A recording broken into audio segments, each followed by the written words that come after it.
Hey, I'm Marcus. And I'm your substitute, Nick. Or am I Nick? We are working class nerds. Cue the intro.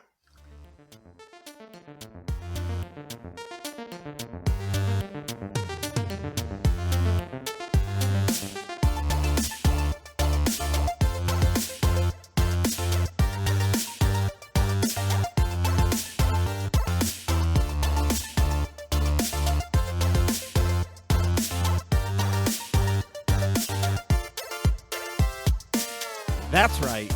We are Working Class Nerds, the podcast that gives you no information about your favorite information.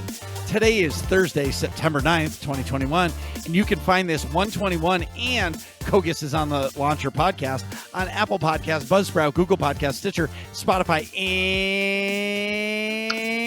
and anywhere you can find a podcast in the entire galaxy, maybe even in the multiverse. You can come watch me play video games Tuesdays, Wednesdays, and Saturdays at twitch.tv/MarcusB814. You can see Nick play Horizon Zero Dawn on Monday nights at twitch.tv/NickVern51. You can find the both of us on in our Nerds Community Discord all the time. But if we're not on Discord, we're definitely on Twitter. I am at MarcusB814, and he is at NickVern. And this week's episode, we're talking about KOTOR with returning guest Intisar from This Week in Aurebesh. It's a blog about all the Aurebesh. I'm terrible at that. Aurebesh. Yeah. In Star Wars The Old Republic and in all the Star Wars universe. So welcome back. Also, too, we're welcoming a first-time guest, Vel. He plays video games with us. He's on our Nightmare Raid team. Welcome to the show, boys. And what have you been up to? And Vel, I want you to go first. Well, as you said, I'm apparently your indentured healer. I'm not allowed to do anything else, but hi, I'm Vel. You can follow me at nowhere because I don't really social media, but as Marcus said, I play a bunch of video games. I am on his Nightmare team on Tuesdays and Wednesdays. I got pulled in by Intisar, who has been my guild leader on SWTOR for what is it now, 6 years? Oh, yeah. I think I joined in 2015, so yeah, it's been a while. Hashtag New Outriders. Whoop, Yes. whoop. NewOutriders.org. Always looking for cool players. Yes. So, Vel, what have you been doing lately? Lately, I have been pulled into the Final Fantasy XIV hype train and have been running stuff with the AIE branch over there. Wow. They're pretty active over there. I know they're playing it all the time.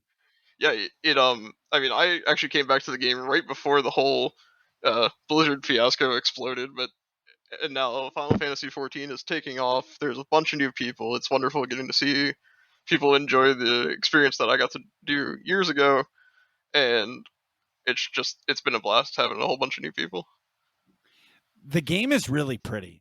I will say that. The game is really, really pretty.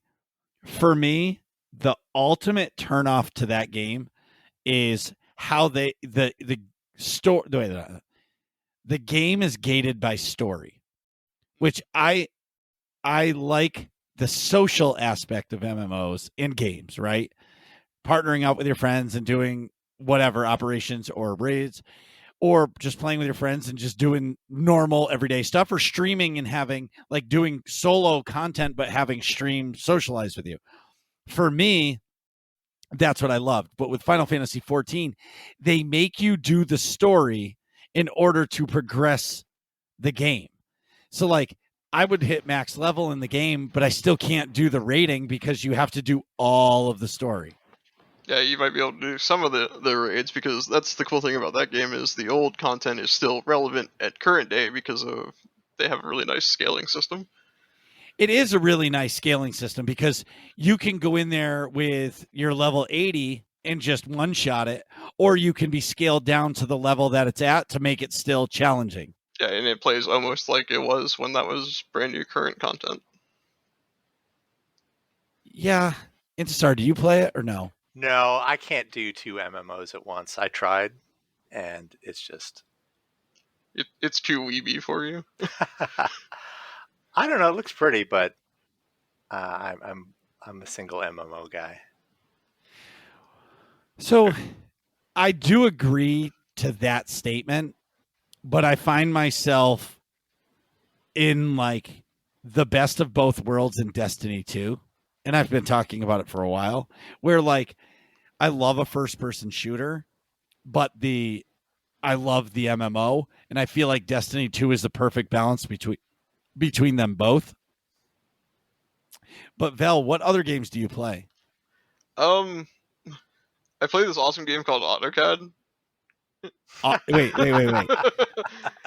Like, I mean, it's mostly just I mostly just play SWTOR and Final Fantasy right now. Other than that, it's work and sleep and life. so I have a friend of mine gave me AutoCAD, and it was a hack copy, and it's awesome. I just have no idea how to use it. I'm like lost. I tried to draw a cabinet, and it looked like a birdhouse. It's a bird cabinet. There you go. It's a bird cabinet. Bird is the word. So Intisar, welcome back. Good How's to be the blog? Yeah, how's the blog going? What have you been doing? So the blog's going good. I was all set to like post an entry about the star map that appeared in the last update, and there's like all sorts of like weird, obscure references that like nobody knows about except like a handful of like old school RPG players from like the early '90s. And then this Kotor thing blew up, so I'm gonna shift and spend a little Sure. time talking about that tonight and in my blog, I'm sure.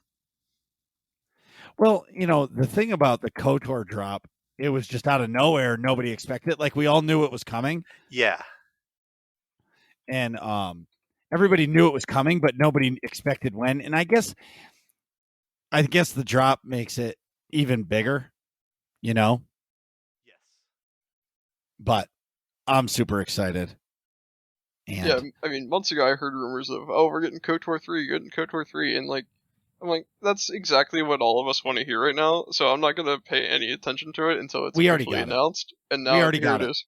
we already got it. And it's the greatest story ever told in any of the Star Wars games next to KOTOR 1 and 2. It's called Knights of the Fallen Empire. Well, It is the best story of all the Star Wars games, in my opinion. Like, I loved it. It's the best expansion ever in SWTOR. Yes, there was no group content, but I'm just talking about the story aspect of it. It was awesome. I agree. And First time through, it's amazing. Like, especially based on everything that came before, you're like, whoa. Yeah. exactly. Even the second or third time through, because I mean, there are several different paths and stuff with either just story choices or alignment choices. I mean, you can play it through a couple times, but Yeah, if you do Dark Side KOTOR, or not KOTOR, Katafi, it's pretty freaking dark. You're like a mass murderer. And not Right. like, not just, oh, you annoyed me, I kill you with the Force. You're like blowing cities up. Yes. And this is obviously known. Koth dies every time, no matter if you're light side or dark side. Oh, Koth is a mensch. Come on. No. It's canon. Yeah, it's canon. Koth is dead. Rip that guy. Anyway, well, what have you been doing in game? In game, I have also been dipping myself in the nightmare sauce with you and Vel. We had a really wonderful start to the week on Tuesday. We got the yips. I think that's my theory. Like, we've been pushing so hard, and we came in on Tuesday, and we're terrible, and I include myself in that. But last night we came back and we did hard mode TFB for fun. We had someone there who had never done it before. We had a bunch of old hands from my Saturday team, and we had like a nice fun run. And the operator kill was textbook, and when we got terror down, it was textbook. So it was like just lots of fun. There was no Wriggler pet though, so ultimately I was disappointed. Well, for me, that was a complete and utter shit show. But it wasn't other than us. Like 6 other raid teams I know all had the same kind of night. It was like it was a full moon for rating. Like, and I do agree. I think we're so close, but yet every week it seems like one person is out and it like messes the mojo up for the first night or second night. And like we get so close and then the next day it's like, oh. But what I don't understand, and now that you guys are here, is how come it's Toth and Zorn? Like, I'm going to be super elitist here when I say this, but that boss isn't hard. All I have to do is stand against the wall, hit my moves, and walk out of a red circle. That's it. Like, I don't understand why it's so hard. Well, like it's the easy other for, 7 members should just be like as easy as me. Well, first off, it's the healing check for the raid. Oh, Oh yeah. I can't like stop healing at all during that fight. And there's cleansing and there's positioning and there's a ton of stuff going on for me and Vel to deal with. And like if anything goes sideways, like if the melee get hit, they're getting hit hard. And they can get like 2-shot basically in the space of like a global. Not even a global? Yeah. well, And then if you're like me and forget to use a med pack at the start of the fight, that adds an extra layer of difficulty. honestly, that might be one of the greatest mechanics in the game because think about how many people have wiped just because they forget to push it or they push another button at the same time they're pushing that button. Like I am so focused on the save the red bars, keep the red bars alive, and then like, oh right, I got to take a med pack. Still better Right. than me that I'm like, use your med pack as I'm standing there not using my med pack. Exactly. I enjoy it, but you're right. This week was just a shit show. And then when we went into Terror from Beyond and we got to Operator 9 and we just couldn't beat it, I was just like, I was laughing on stream going, this is not our night. And then I got sucked into a shitty situation with work where I had to work really late. So I didn't get to stream on Wednesday night and I didn't get to raid. But I got home, probably like around 9:00, and I ended up playing Destiny for a couple hours, which was awesome that I got to get some gaming in. But at the same time, it was tough. I take streaming kind of seriously in the sense of like I don't want to miss a night because Right. like when I miss a night, I miss all of you, and like if I just consistency. I like consistency. I guess I'm regimented, right? I get up, I go to work every day, I do my job, play with the kids, come home, play with the kids, stream, raid, play games, rinse and repeat. You know what I mean? Right. Something out of the ordinary. What do I do? Exactly. Yep. Oh my God. What do you mean I got to work until 9:00 at night? This blows. I haven't worked at night like that in months. And let me tell you, it sucked. And so in super exciting news, thank you everybody in the nerds community. We have hit 900 followers on Twitch. I'm blown away by that. So the road to 1K is real. Once we're probably about at 950 or so, we'll start talking about the 1K stream to find out what we're going to do. But I do know that it'll 24-hour stream. Fuck no. Do it. I don't even think I'll do another 12-hour. Like, it legit hurt my eyes.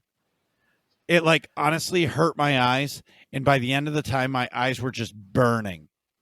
And, like, still to this day, like, when I'm streaming, I'll wear my, like, I bought a pair of those Gunner, like, yellow tinge glasses. And it really does help. Like, I don't know, I might look like an idiot on stream, but I'll tell you what, it helps a lot. Cut down on some of the brightness because I got 3 lights facing, like ceiling, back, behind me, and then a ring in front of me, and it's bright as shit. Oh, jeez. In the long run, I can definitely. They probably help. But actually, when I tried them, I had the opposite effect. Like they made my eyes hurt worse. Yeah. Is that like the amber vision? Yeah. Yeah. Mm-hmm. But, for me, it helps a lot. Maybe it's because, like, I don't wear. Do you wear glasses normally? I used to. I had Okay. LASIK done a little while ago. Oh, that's pretty sweet. Pew pew. Yeah, exactly. Well, for me, it helps a lot, and just eases my eyes, I guess. But anyway, it's awesome. I will be wearing short shorts on my 1K stream because the chat has pressured me into it. But the nice part is the only time you'll see it is when I'm doing the truffle shuffle. So it's going to work out. They want it to be pink, but I don't even know where I'm going to get pink short shorts that fit a guy. I'm a body type 4. So I don't really know if they make short shorts for a body type 4. I'm sure you know that's going to be clipped, right? And you will never escape it. Well, I'm already, dude, you should. So if I say anything on my stream, it gets clipped and it gets posted to the world. Oh, yeah. You are a confirmed lover of the Sutil Sean server. Exactly. And every single time I go into Kokis's thing and he shouts me out, it goes, I am on the Sutil Sean. I hear it every day. And people message me all the time. Hey, are you really on the Sutil Sean server? Fuck no. And that was a one and done. So much. Huh? And how you love the Republic so much. Nope. Well, it's not that I don't like the Republic. It's just it's not the better side. The moves are better on the Imperial side. But I will say, I'm going to give the Republic a nod. I played, I don't know what kind of a Shadow, I think it was. And they have 2 pretty cool moves. You get to lift rocks out of the ground, but if you're standing in water, you're still lifting rocks. And if you're standing in the middle of a desert, you're still lifting a rock. It's a pretty cool move. And then the other great move is the spinny move, where you do like the spin and you hit them with a lightsaber. That's pretty sweet. And I kind of like using the dual saber. Either way. Yeah, Doritos have gotten me into playing Assassin and Shadow, and it's been the most fun I've had tanking in the entire game. So I have never really tanked on anything else because all I do is raid Nightmare, and I can't go into a Nightmare raid with an Assassin or a PT because I've never done it before.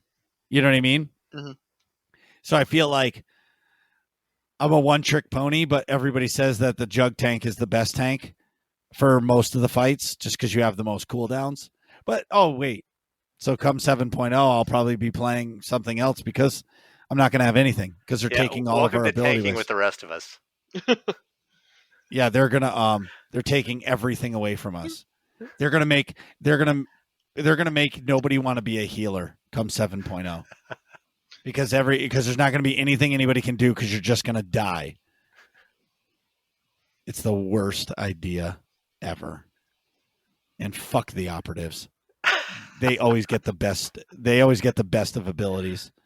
And everybody's like, "Oh, I'm not too upset about the operative." No shit, because you have 4 more moves than the Juggernaut, and you're keeping 5 of your 6 cooldowns. Your shit is not affected. You're still gonna win, bro. BioWare, suck less. Anyway, moving on. Oh, see, you guys started the train.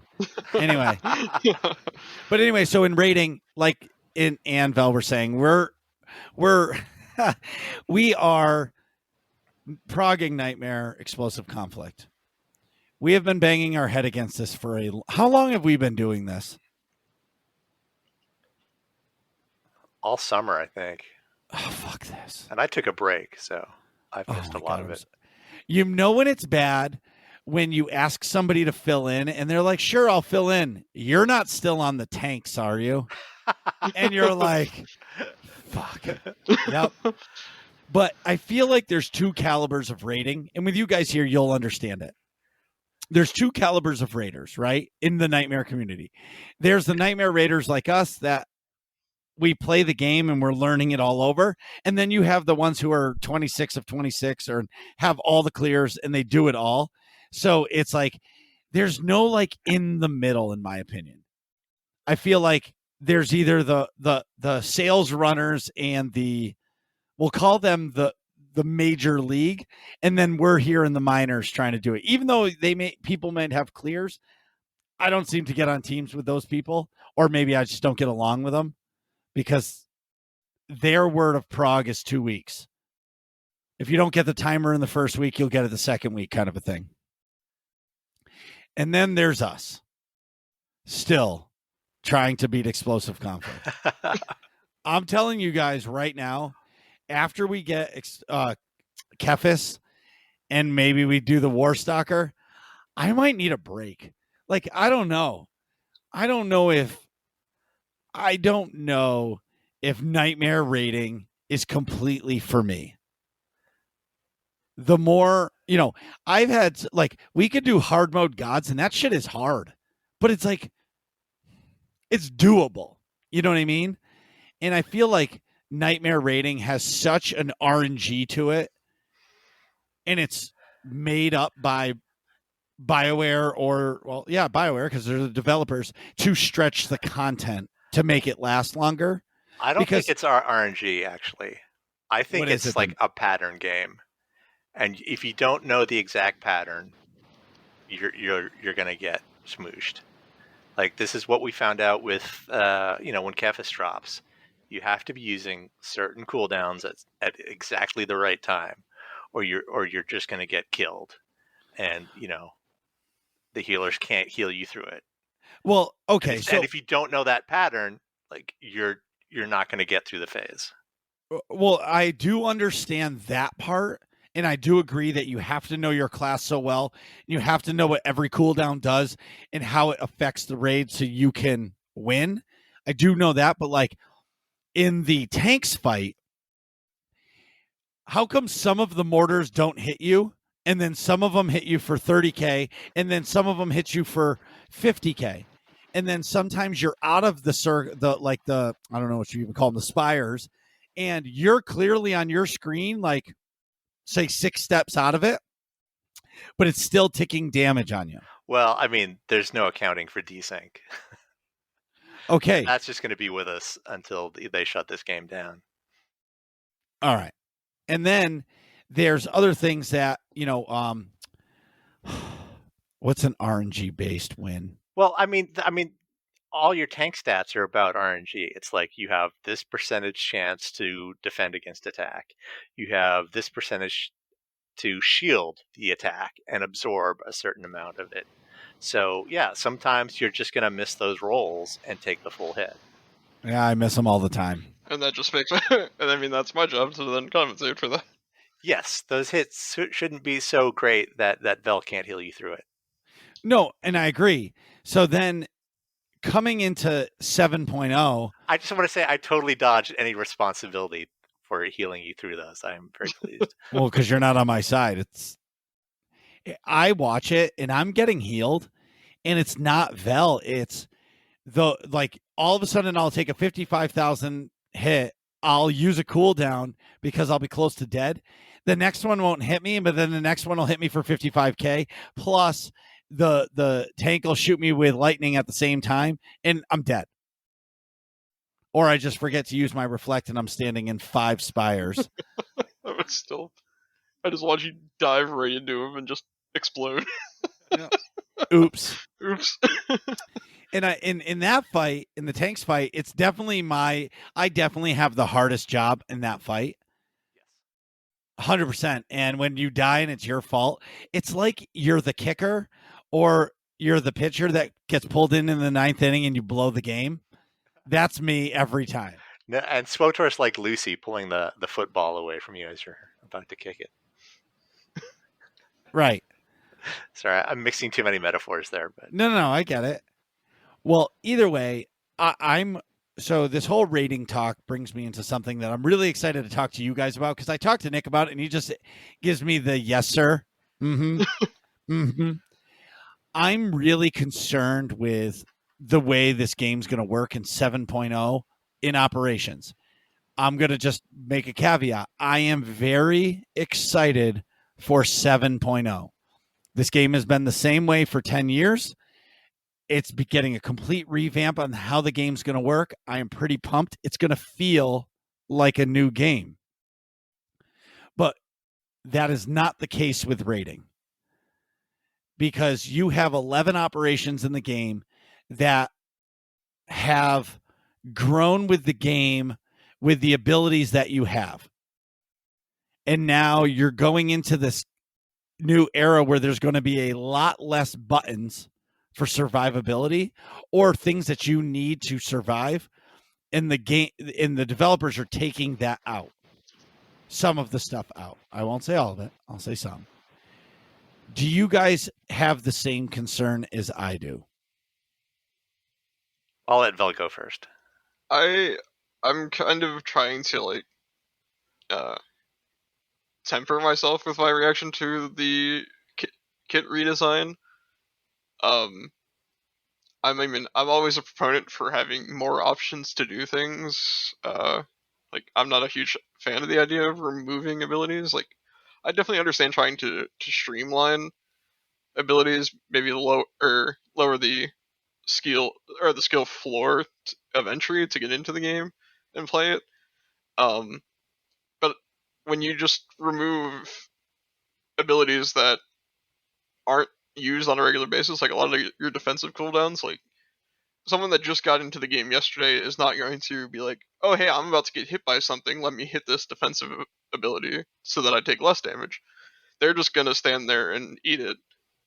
Whereas someone that's been playing the game for a while knows how to react to that and be better prepared for it, which is the skill ceiling. And it seems like they're trying to lower the skill floor, and while they are doing that a little bit, they're drastically reducing the skill ceiling.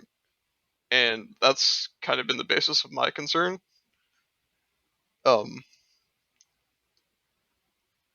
Like we were talking about the tank fights. I think they're getting rid of Saber Reflector, making an option for DPS juggernauts. Like I know our friend Ven likes to reflect the spires a bunch to add more damage into the fight so we can clear it faster, or even get the clear in the first place. And it's just, is he now not going to be able to do that now? Like, right. Well, they have said they're going to rebalance the fights based on the new abilities. And that's been another slight concern. Like,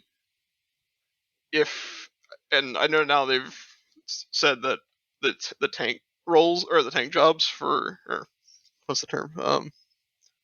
Disciplines for each of the classes are going to be retaining most of their defensive cooldowns. So this kind of alleviates some of the concern that I had of just like, oh, our tank's just not going to have defensive cooldowns, so that the bosses have to do less damage in like auto attacks and mechanics so that the tank just doesn't explode. So then what's the healer going to do now that they have to heal less? Kind of a deal. That's Right. what. Well, one thing I hear, from these god tier raiders is that they think the healing in most ops is too easy. And so they'll be talking about, I put accuracy in so I don't miss any of my attacks, so I can do extra DPS, and who cares if it affects my healing? The healing's so easy anyway. So, some might argue we're already there. Okay. Those are the god tier raiders, right? So that's the top 1%. I can hear what they say, but that's like the people who stream Destiny 2 and play Destiny PvP 12 hours a day. And they're like, oh, the competition isn't that good. Well, no, it's that you play the game so much that it's just becomes easy, right? But think about everybody else. My concern, speaking of healing, is how are they going to be able to scale the game backwards? And what I mean by that is, how can you scale the game, take an operation that has you using all of your cooldowns and everything? How do you scale that back without it being broken? Or impossible to clear because they are removing abilities that you need to win the fights? Well, here's the thing. Most of the fights were not designed with abilities that we have now. Like the cheeses that most classes, like every tank has a cheese now. Those weren't designed like Bronte's, her arcing assault. That's supposed to be a tank swap. We've got at least 2 of the tank classes can just cheese that now, so that you don't need to swap at all. And that's not how the fight was designed.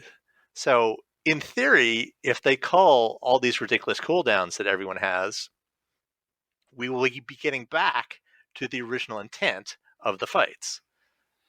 But my concern is, and I do agree, because I can even tell you in the tanks, when the tanks were in Explosive Conflict first came out, there was no cheese. There was no reflect. Yeah, and you were swapping on Incinerate armor as well. Oh, really? Yeah. So now I have to take the other tank? Yep. Oh, that's just dumb. So now I have to worry about double destruction and everything else. And now, oh my God, that's awful. I'm trying to remember how we did it now. I mean, I didn't tank back then, so or heal. I was just sitting there like herder. I do damage. So I wasn't paying attention. I'll have to go back and look and see if I can find a recording of us doing Nightmare tanks back then. Wow. I didn't even think of that. That and, sucks. I think this is something Vel has said before, is that Nightmare raiding is harder now than it's ever been, at least for folks like us. If you've been doing the fights for 7 or 8 years, yeah, they're easy, but like just the skill ceiling just to get into it. Like, imagine if you start a Nightmare team with everybody having no Nightmare experience. It will. I will did not it. get far. Well, I didn't do it with Nightmare, but we did it with hard mode, and it took us 6 months to beat Draxus. We took 8 story mode players who never did Nightmare rating. I mean, hard mode rating, and we decided to do Dread Fortress. And it took us 6 months to beat Draxus. 1 day a week, every week, in hard mode. And now it's a joke. Yeah, so, again, this might bring us back to a situation where the fights are being done as intended. You don't need to be a god tier raider to get into it, at least for hard modes.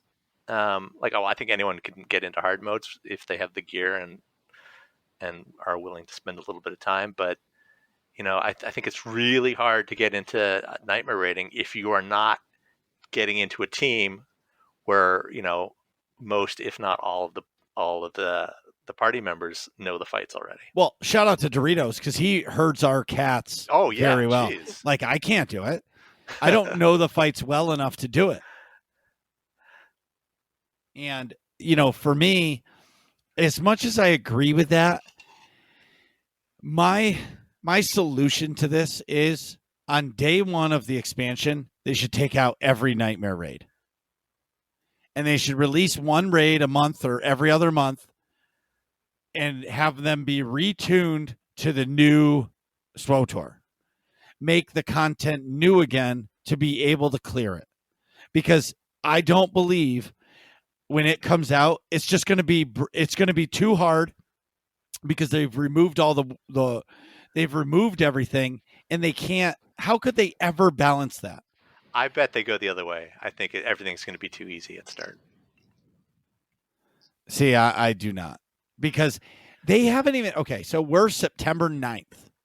This is where I'm really, and maybe I am 100% software development, video game development dumb. I'm a cabinet maker, right? I cut wood and I screw it together and boom, and I put paint on it, and now you have a cabinet, right? I don't create video games.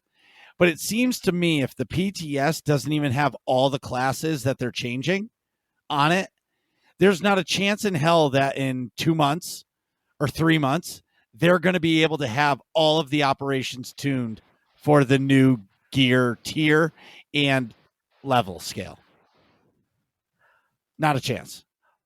Well, I'm sure that there's development stuff going on behind the scenes, but yes, I mean, I love the people in Austin at BioWare, but no one's ever lost a bet, betting that something was going to be late from SWTOR. So yeah, well, any game, right? There's only one game on this planet that is not late, and that is Final Fantasy 14. It's just this is no direct attack on our friends in Austin. We love the game, but us being concerned about what it looks like in 7.0. Again, I'm going to bring it back. Just shut off the nightmare raids for the first month and then put EC and TFB on after a month. Get the bugs worked out, scale it, and then release it. And now here's the magic question. And this is going to be one of my questions to BioWare. When 7.0 comes out and there's the new operation, right? That's going to have a story mode and hard mode on launch. Yes. Nightmare will come later. When Nightmare comes out, they'll nerf the hard mode version, which I'm letting you two know the day that op comes out, or no matter what op we're in, we're out. We're going to that op. Because I want to beat it on hard mode when it first comes out, so I never have to hear from anybody, oh, you beat gods after the nerf. You know what I mean? But what I'm saying is, here's the question. Is this new operation being built from the start with the less abilities? Or was this created being a level 75 with all of our abilities? It's being and created with the new abilities. Right. So is this new operation just going to be simple? No, well, I hope not. I hope it's fun and engaging. I hope story mode, anyone can go do story mode regardless of gear or experience. And I hope hard mode has some fun challenges that are not insurmountable for a team that goes one night a week. But I think we are going to get a lot of like Final Fantasy style, telegraphs. And you see this in WoW as well. Like a lot of the fights have things to avoid. So there's like maneuvering, running around. So it's not going to be about, all right, I need to hit my Saber Reflect at this point. It's going to be like, I need to get out of this big, red cone, or I'm going to get schmooshed by whatever Space Cthulhu is doing in this operation. Yeah, and I can definitely hope that the fights are definitely designed in more of a mechanics-based fight rather than a numbers-based fight. Because, I mean, we look at the original ops, like EV and KP, and I mean, yeah, they have mechanics. Even on hard mode, you can kind of just slightly ignore them slightly less than in story mode. Gravity's the only mechanic in EV now. Yeah. It's just like, it's purely a numbers game, and I mean, that's what made Nightmare for them so easy compared to the newer Nightmares, and probably why they removed them in the first place. Which, on a side note, if we're getting all of our games rebalanced, are they going to bring back Nightmare EV and KP? I think they are. If you want my honest to God opinion, I think they're coming back because it'll add more operations to their repertoire, in my opinion. Because I feel like if they change them and they make them a little bit harder, believe it or not, like hard mode KP and EV, it doesn't even count because it's not hard. No, anyone can do those. Like we did it with what, 6 Sages? Yeah, we did hard mode EV with nothing but Sages this summer. Right, and it stinks because that's what I'm talking about, the scaling of the game, because you have EV and KP. So if you're a story mode raid team, you're like, let's do hard mode. And now you go into hard mode and you clear EV the first night. You're like, whoa, all right. And then you go into KP and maybe you struggle a little bit on the droid and everything is just a little bit harder. And, you have to do the interrupts on Jargon Sarno, all that stuff. And maybe your team wipes a few times, but at the end of the day, you win. Then what's the next one? EC, and you don't get past the jump in Toth and Zorn. Oh, well, I wouldn't do EC next. But that's the story. That's the release schedule. Well, I mean, let's be realistic. Yeah, but if you're a new team that doesn't know and you follow story order, that's the next one. Right. Well, I think if you want to do hard modes, you are committed to doing some research. And, I think one of the first things you'll see is that, S&V or TFB are a good ops to start for hard mode. See, I think, well, yeah, I guess because Operator 9 is really tough. Yes, but that's like a really good test. Like once your team, syncs and like gets those mechanics down, it's like it's a great feeling. It's like, oh, okay. And Styrac is near impossible for a new team. Yeah, it's a pretty tough DPS check, at least definitely starting out. Yeah, it's got a bit of a dance, but then yeah, it's got that big DPS check. And But Right. if you're like, I assume I don't know what they're gonna do with gear scaling in Legacy of the Sith, but if you've got whatever the new version of 306 is gonna be, you will outgear the instance, and that will help a lot. Well, it's not going to be level scaled. You're not going to outgear it because it'll all be, I mean, it will be level scaled. So you'll be outgeared, but it won't matter. Right, but like when I was raiding hard modes during Hut Cartel, we needed the gear that the boss dropped. I see what you're saying. Yep. Yeah, and nowadays nobody needs, like, unless a piece of emergency power drops in Duxon, nobody cares about any of the drops. So it's a really big difference between what I'm used to, or what I used to be used to, and how it is now. So speaking of that, how do you think gearing should work in the game? Oh man, that's a tough question. You know what? I like walking into a raid with 30 stacks of Veteran's Age. It takes a lot of the stress off. It just means got to get the mechanics right, and everything else will go fine. And I'm only doing, my hard mode team goes one night a week. I like that we do what we can in one night, and that we don't have to deal with gearing takes a lot of the sort of the hoops that you have to jump through. Like I was just saying a second ago, when I first started out, we were doing TFB hard mode, and back then the only source of underworld relics that were good was the Dread Guard. And so once a week, somebody would get their underworld relic of Serendipitous Assault, and that would be a huge upgrade to their DPS or healing. And as we're working on Operator 9, just every week we'd get a little bit better because somebody would just get their relic. And we could just skip all that. Everyone's got their gear, everyone's got their relics, and now we can just go and learn the fight. Hoping that you can win your relic this week on a fight that you've got on farm, it's not real exciting, if I'm being honest. Like, especially if you lose, it's like, all right, well, maybe next week. no, that constant, like, calling back to RNG, that constant level of RNG, and then WoW got too ridiculous because there was like 3 or 4 levels of it.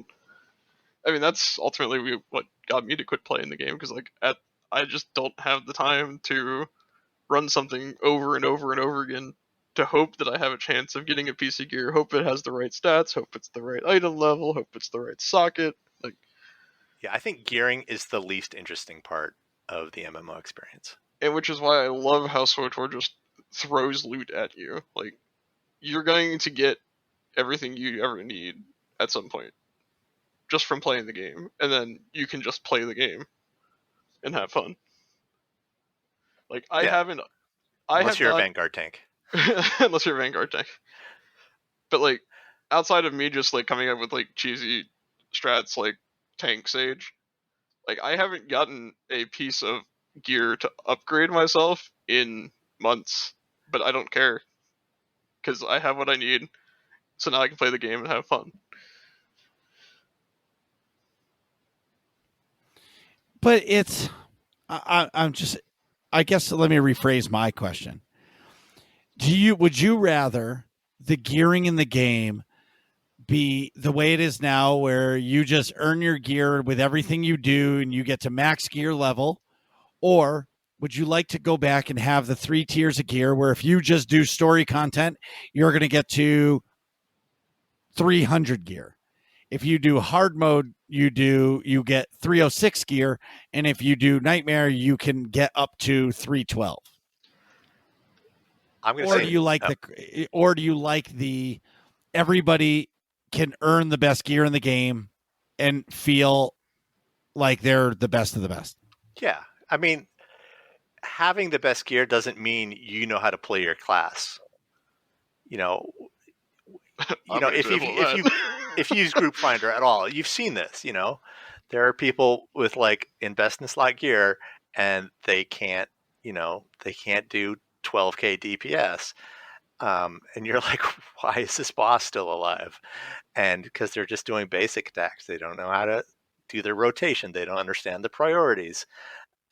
You know, there's a lot more to getting good at your class than gear. And I think just taking gear out of the equation is a good thing, because it allows you to take these people and learn them a thing or two.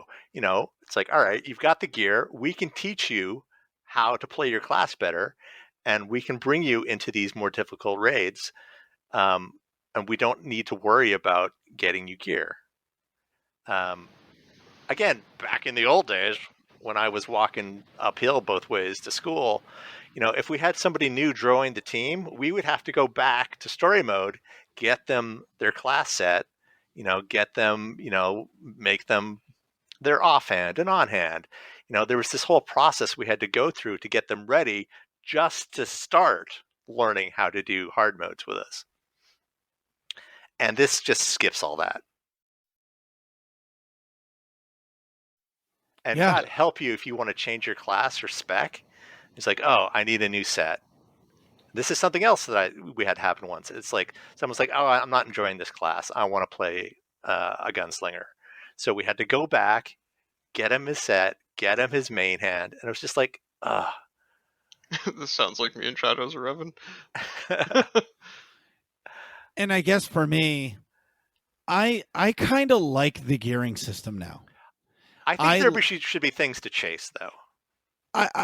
I disagree. Oh, you disagree? I disagree. This is not a popular statement at all. When all the gearing was happening for 6.0, people hated my opinion. I love the fact that you can create a tune your first time playing the game, and you can stick to it and learn how to play the game, and it gives you incentive to continue to play the game because you can get to 306 or max level. I love that. I don't, because it, again, I'm going to bring in Doc is always in my head. This is bringing in the artificial I forget how he would say it. This is artificial like goals. So basically they're setting you up to continue for you to play the game. So if you're a casual player and you're like, "Oh, I'm at 292." And then you get you kill a flashpoint boss and you're like, "Oh my lord. I've got a 296 piece. I got to keep playing. I'm almost there." Where if they stop story content at 276, now you finish your story content, you're at max level at 276. There's nothing else for you to do. There's either two options. You're going to stop playing the game, or you're going to create a new tune and just do it again. One or the other. Because you have no incentive to move forward. At least with the gear grind, you can. It gives you as a casual player a reason to play the game. And that is not popular because they're like, well, you don't need the gear. It's not about needing it. It's about stretching the content. It's why nightmare raids in this game are so difficult for newer players, because they need you to stretch, and why they give you RNG, because they need you to keep playing the same 11 ops for 10 years. Where World of Warcraft is a raiding game. They create their bullshit story, and people only play the game to raid. Nobody gives a shit about the Alliance or the Horde anymore. They just care about the next 3 levels of tiers of raiding gear.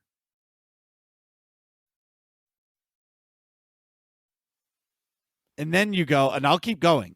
And then you look at Final Fantasy 14, who they teach you how to raid in the game through the story.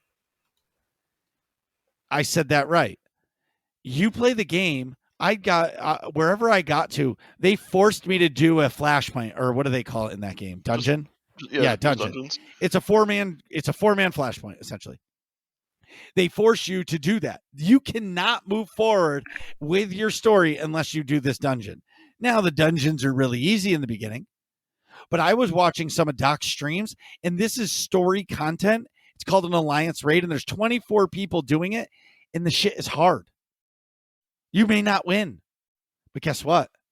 You can't advance your story until you clear that raid. Now, go ahead.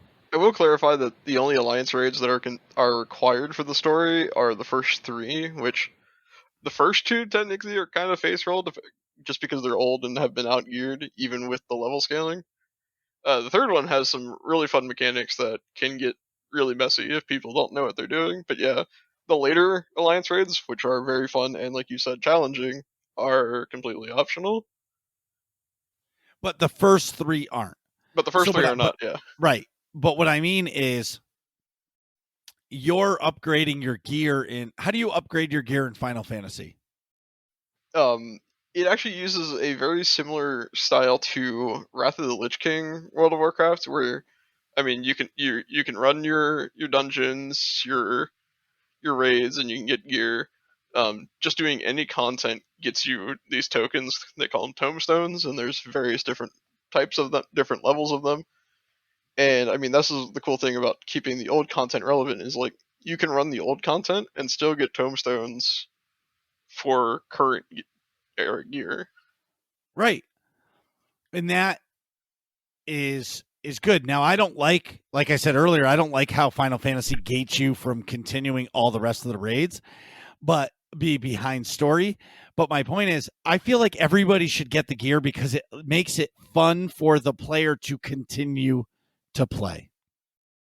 Oh yeah, like I can go on there and anything I do, I feel like I'm making some progress on my character. Versus like back when I was playing WoW, you run a dungeon and if something didn't drop for you, guess what? You just effectively wasted that time. But right, like with Final Fantasy, even if you run something and the piece of gear you need doesn't drop, you still get tomestones that you can save up and turn in and buy the piece that you need. Will it be like best in slot? No, because there's tertiary stats and stuff like that. But I mean, the current like upgraded stuff that you can just buy from a vendor using the tomestones is 530, which is the same item level as comes out of the current tier highest Savage raid.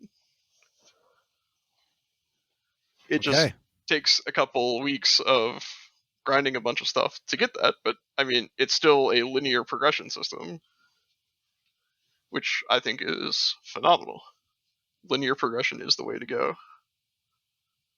Yeah, I just hope that they don't make the gear in SWTOR gated behind rating or PvP. I think there could do like a bit of a hybrid between how loot was kind of way back in the day in 1.0, where there was different tiers that got gated behind each tier of the raids. And then like a hybrid with what we have now, where you still have those tiers of progression. So you don't just hit endgame, you're at 306, and then you're done progressing. So that way there is still some reward for completing the raids. It'd be cool if they could find a balance of, you can eventually work your way up to the same gear that comes out of Nightmare, but if you do Nightmare, you just get it faster. Well, I think they have that. It's the augments that was just insane. Yeah, but unless you PvP, nobody really cares about the augments. Well, right, but look what they did. The situation we have now is that Hammer Station is the best way to gear up, which is, I think, terrible. Well, tell us how you really feel about Hammer Station. I don't ever want to do Group Finder Hammer Station again. And it's my favorite thing when I get into a group of guildies and we have all the flashpoints selected and we get Hammer Station anyway. It knows because you're in the group. That's right. Yep, it knows. It's like me in Directive 7. Oh my god, I hate that fight. I did it 7 times in a day because Group Finder willed it. Oh my god. But you know, so I do like that, but almost see, I would make it, instead of tiering the gear, tier the augments. Make like augments special in each operation. So when you're doing story mode, you get 226. When you do hard mode, you get 236. And when you do nightmare, you get 242 augments. And it allows you to get better as you go. You know what I mean? Yeah, I'd be fine with that. To give you a reason, like you said, to do it.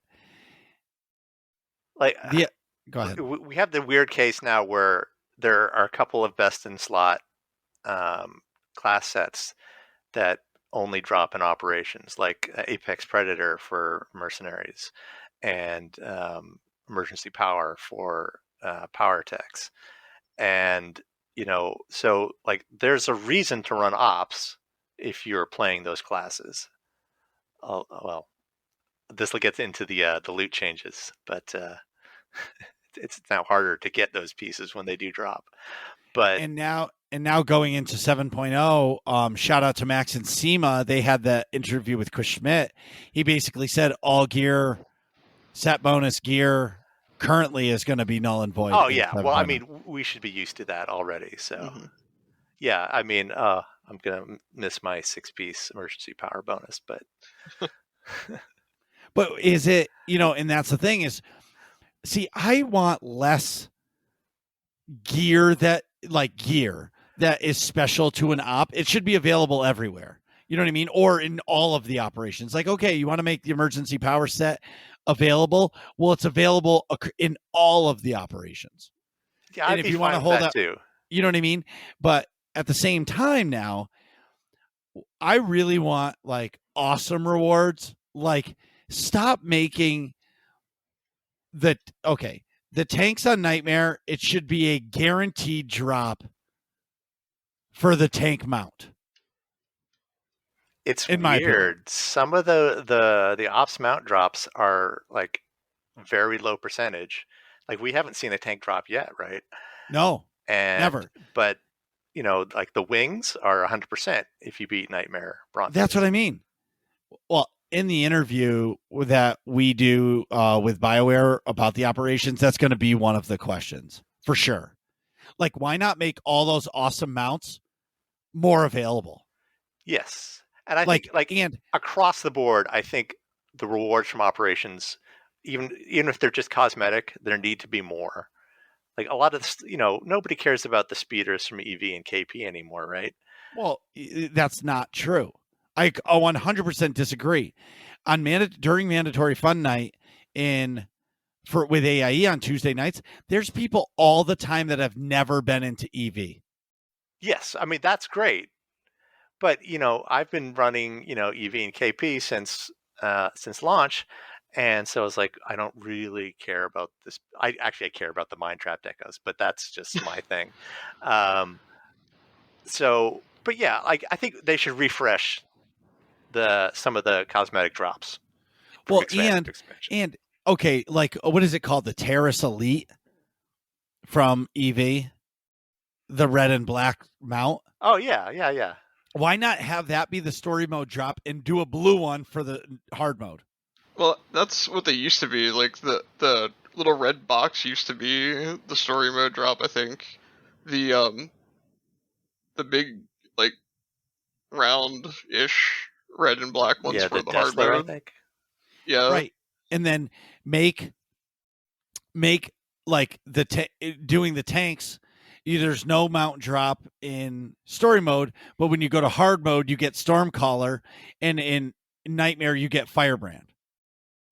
It's pretty much the same thing. Just put a fire logo and a lightning on it. You know what I mean? Or a blue stripe and a red stripe. Yeah. You know what I mean? But like that would incentivize people to go do it.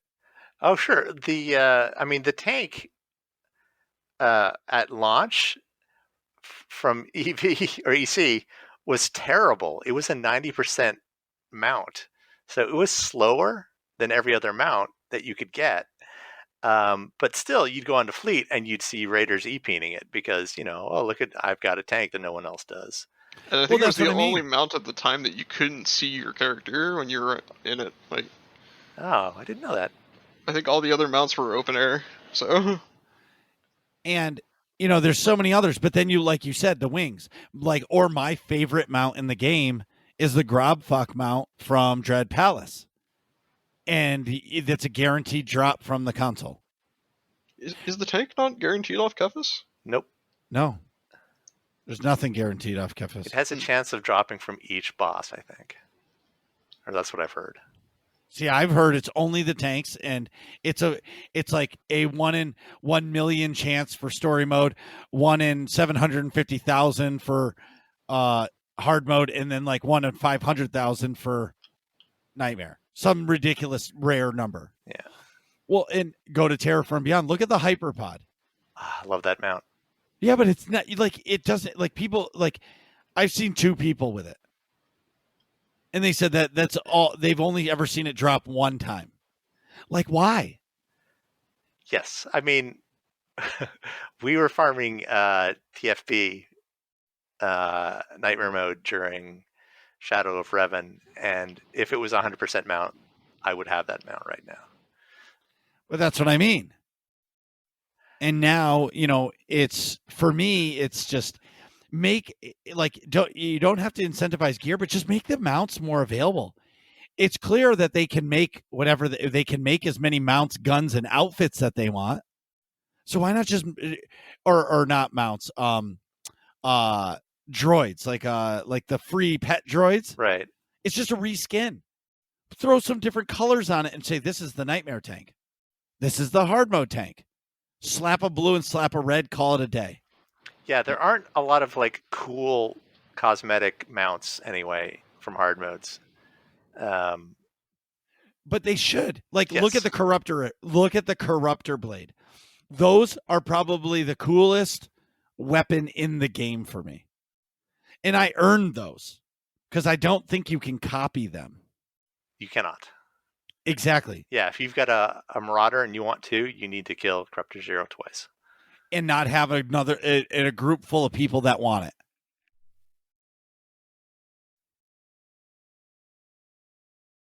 You have to be allowed to win. Yeah. Okay, so moving into the gearing thing, in SWTOR news, they have made Master Loot gone. And it is fucking dumb.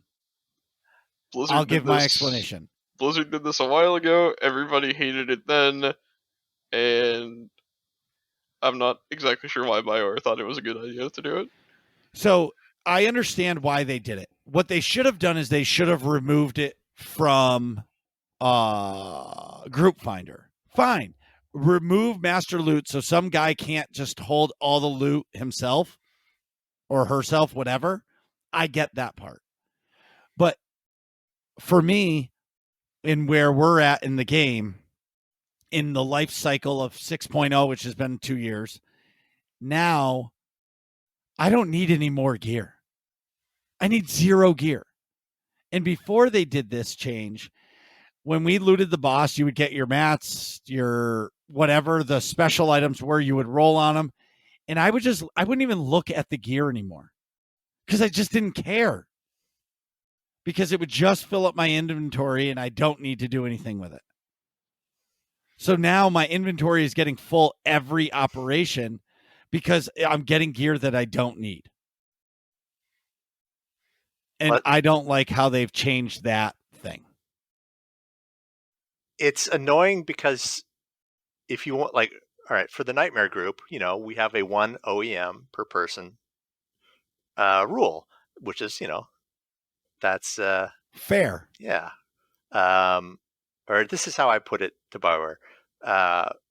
Group loot is fair, but it's not equal. If we kill Toth and Zorn and I win the OEM, normally I would pass once we kill the tanks. But now I have a chance of winning a second OEM. And it's the same chance as everyone else. And that's not equal. So, and then it puts, we have to scroll up through to see who won the OEM. And then because it goes straight into the materials bag, you got to pull it out. It's a whole extra set of just bookkeeping if you want to, evenly distribute loot to your team, which is, that makes sense, right? You should want everyone to have an equal chance at all the stuff. And by not even letting us know who is getting the interesting loot, or not easily letting us know, it's just a barrier to, it makes things more difficult for the raid leader. And like Doritos is just annoyed with it, and we're just doing hard modes, and I don't really care. But like I want folks who don't have decorations to be able to get the decorations that we do see drop. It's like, if you don't have this mount, absolutely you should be allowed to roll need on the mount. And the new system just kind of takes that all away. And then we're not even getting into the whole 10 stack Dreadtooth debate. And yeah, because you know how that went. And it's just, I love that fight. It's actually tough. Yeah, I love the fight too. But it's like, you invite the wrong pug, and suddenly it's like, oh, we got to do it again because he won't give up the amulet. It's and you especially for 10 stack Dreadtooth, where you need just tons of people, you should want to invite all comers to get the achievements, to see the fight. And it's like, well, if we don't know who's going to get the amulet, we got to be careful about who we invite. And that just makes it more annoying to organize.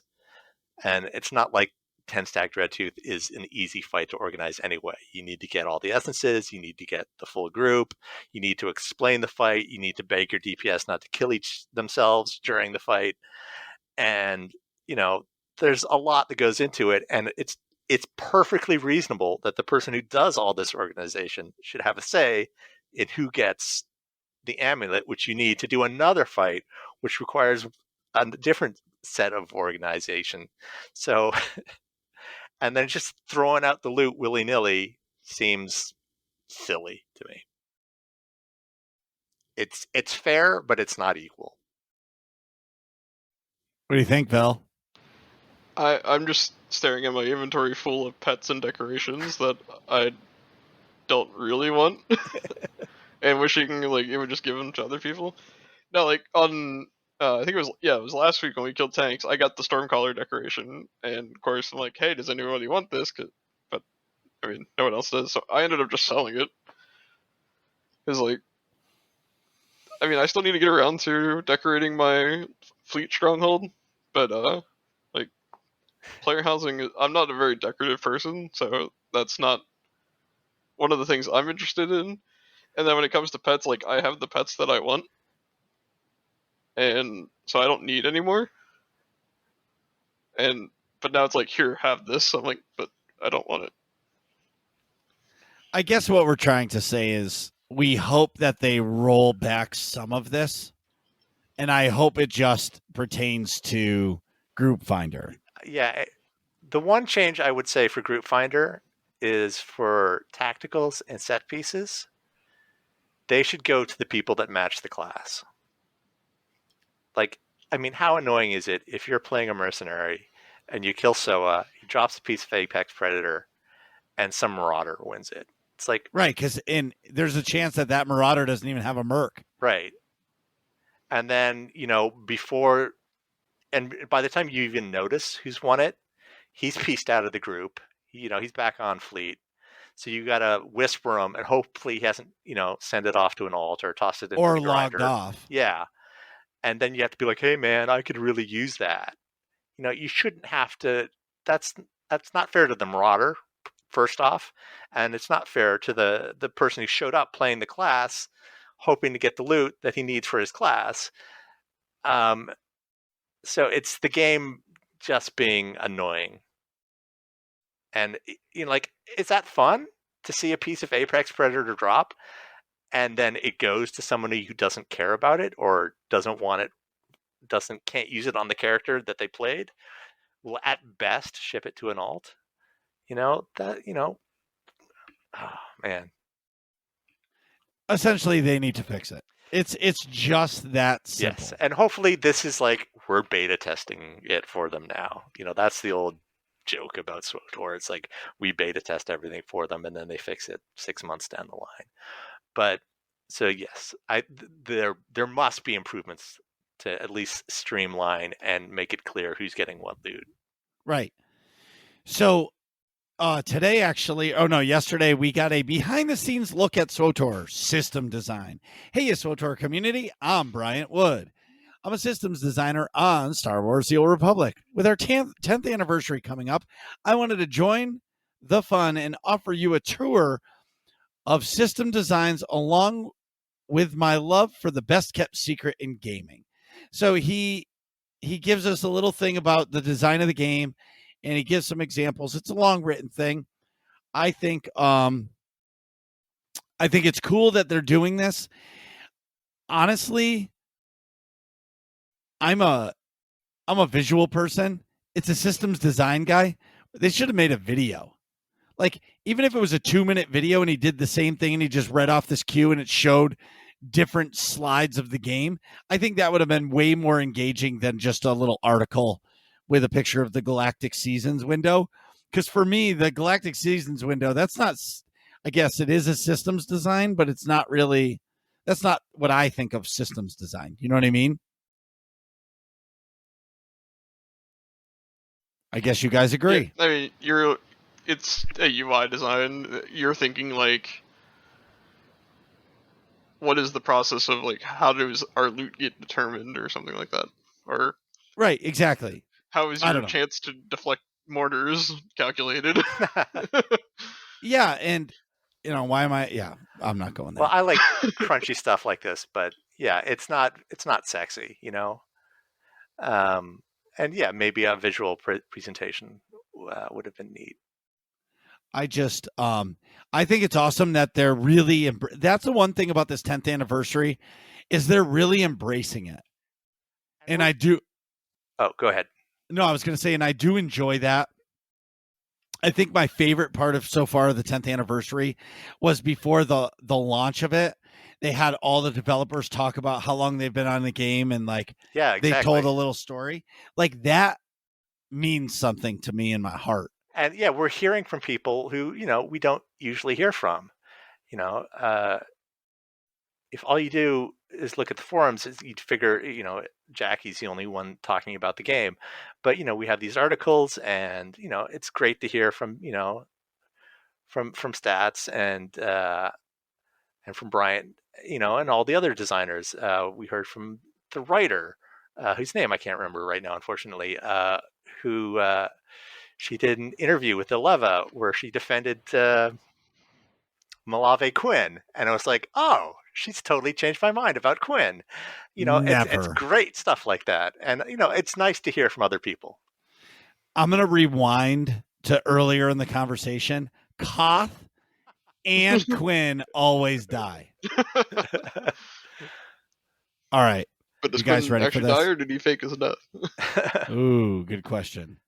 So I'm super excited for it. Friend of the show, real life friend of mine, met him in real life. Me too. Flew into my local airport, drove with myself and Nick and Doc to New York City for the community cantina. We met Intisar there. Max was there. Zen was there. There's so many of us there. It was such an awesome night.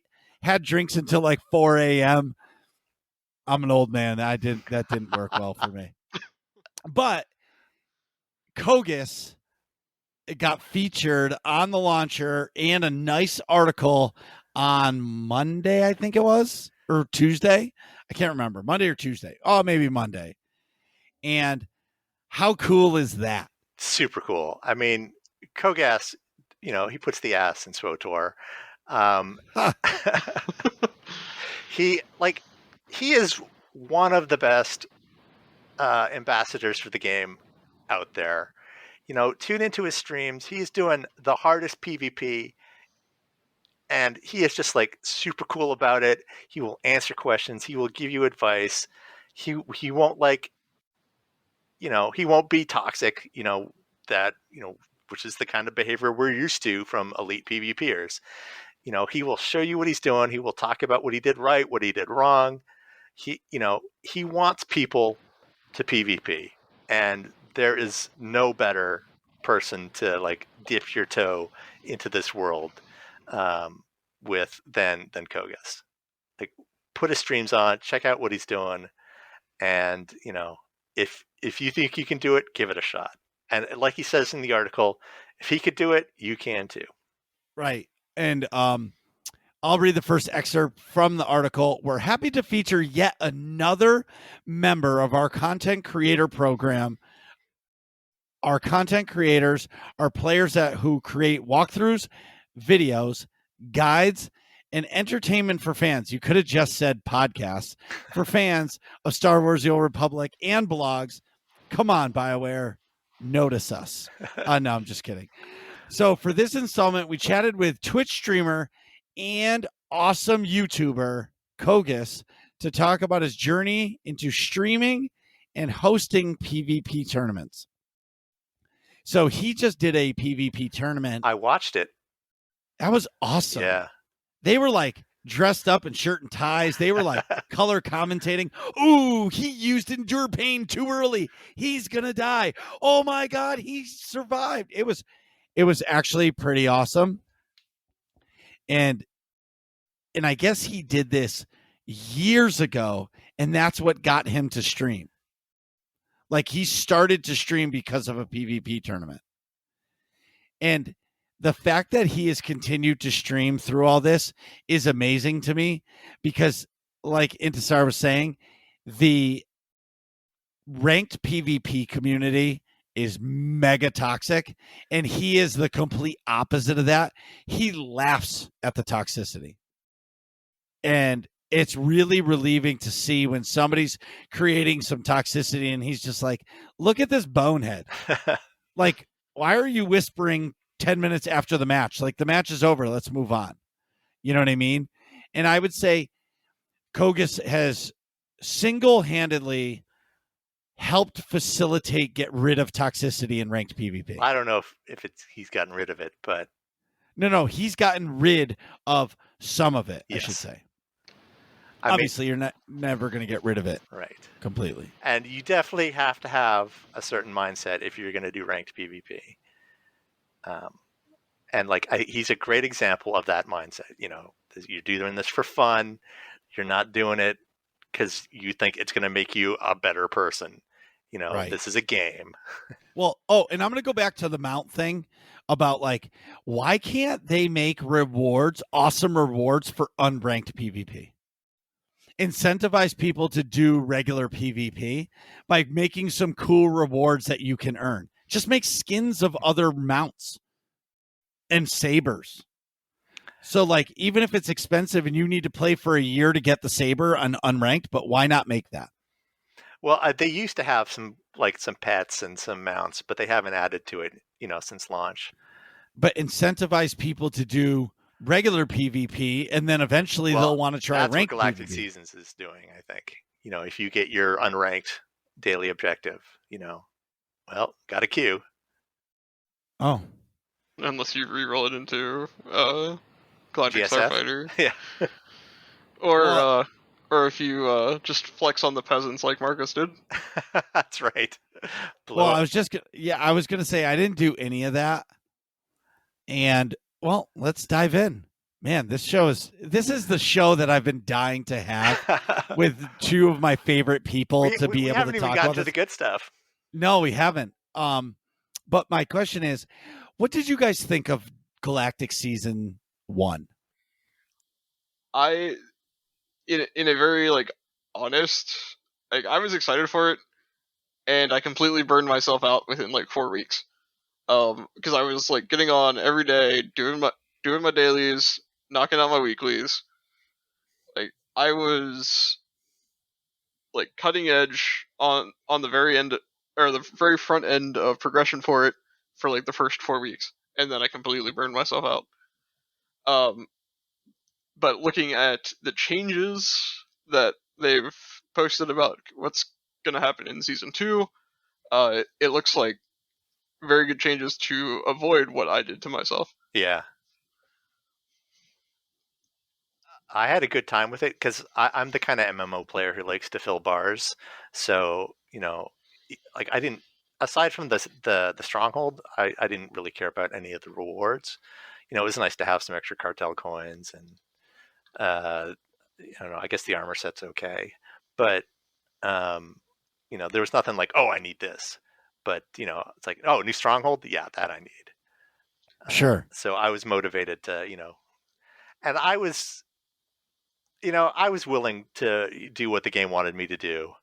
So GSF, yeah, all right, I'll do it. I'm terrible. You probably, if you do GSF a lot on Starforge, you blew me up many times, I bet. But and I'll do, like, I like doing unranked. It's fun.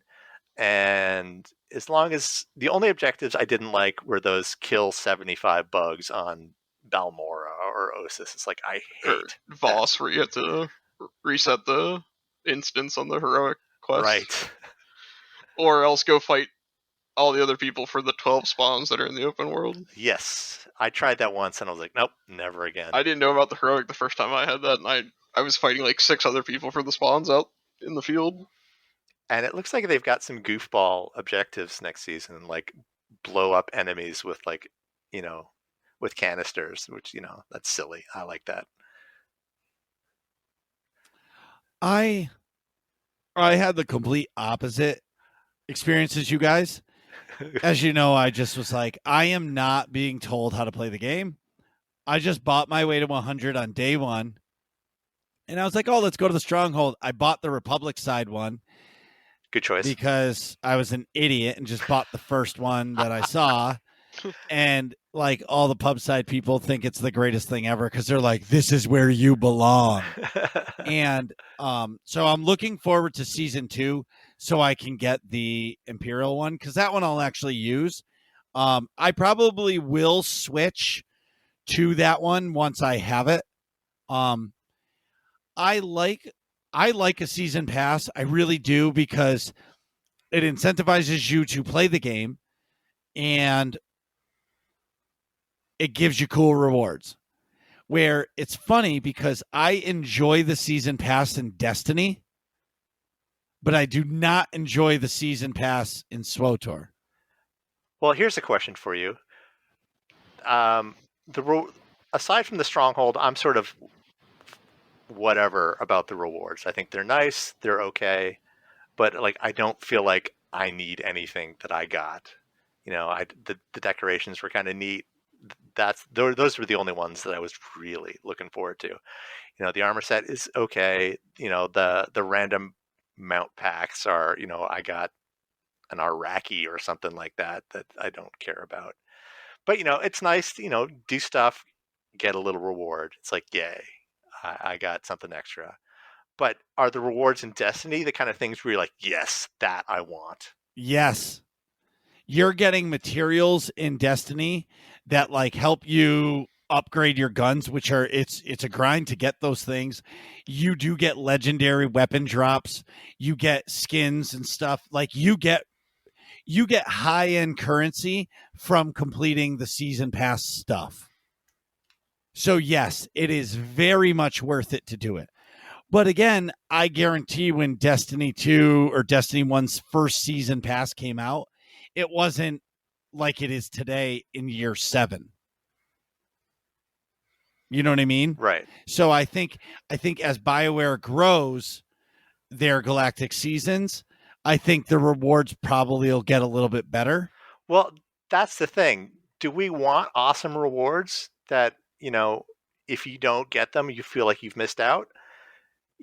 Yes. Well, then you've got the situation where you're like, oh man, I wasn't really planning on logging in and playing today, but so then buy your way to the end or buy a couple levels because you can use credits to buy a couple levels or to get the thing that you actually want or use cartel coins. You don't have to play the game to get it. Sorry. Oh, go ahead.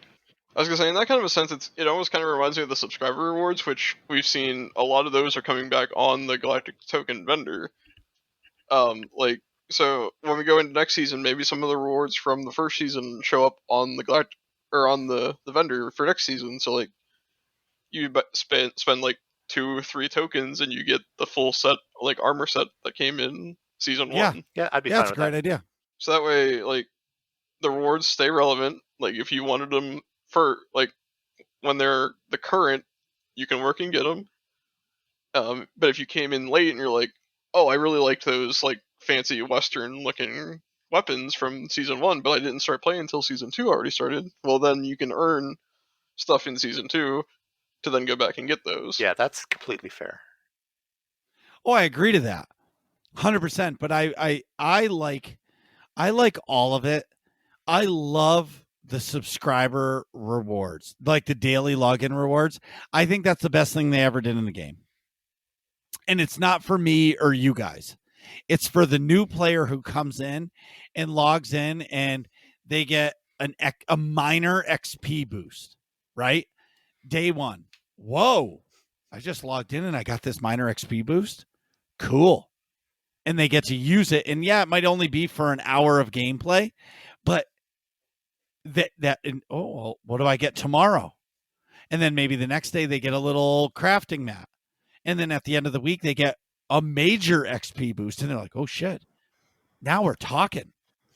And for a new player, I think it's great. The Galactic Seasons rewards, I'll be honest with you, I don't even know what I got. I don't actually care. I think I just clicked it to get it out of my inventory and see you later. Like, cool. I have another armor set, whatever. I'm not going to wear it. I guess I'm different because I play the game for different reasons than other people. You know, I play SWTOR to raid. When there's new story content, I'll do it. But other than that, nothing else really matters, I guess, in the game for me. Yeah, a lot of the rewards in the Galactic Seasons, it was really down to, do you like it aesthetically or not? Right. The only, like, universally good, like, objectively good rewards, I would say, are, like, the tokens and the cartel coins. Yeah. Well, that's the currency of it. Mm-hmm. And then the cartel coins, sure, because then you can buy the actual thing that you want. And like the companion, honestly, I'm meh on it. Like, make a purpose to the companions that you have. Like, give us new content for Nadia. Yes. Like like new sound bites for her. Like if you're using Nadia, like when you go into certain flashpoints, have her say something sassy, even if it's just recycled. If it's recycled comments, like that's what I would rather see. Or new outfits for those characters, like special of the older characters.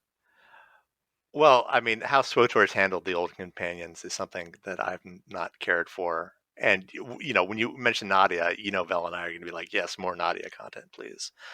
But yeah, like, unless it's, you know, Lana or Theron, you know, there really aren't any other companions they care about. Theron's another one. So we're going to rewind again. Koth, Quinn, and Theron. There's a ditch behind your stronghold that is just filled with bodies. Yeah, and as we talk about them more and more, they're in there. Darth Barris is definitely in there.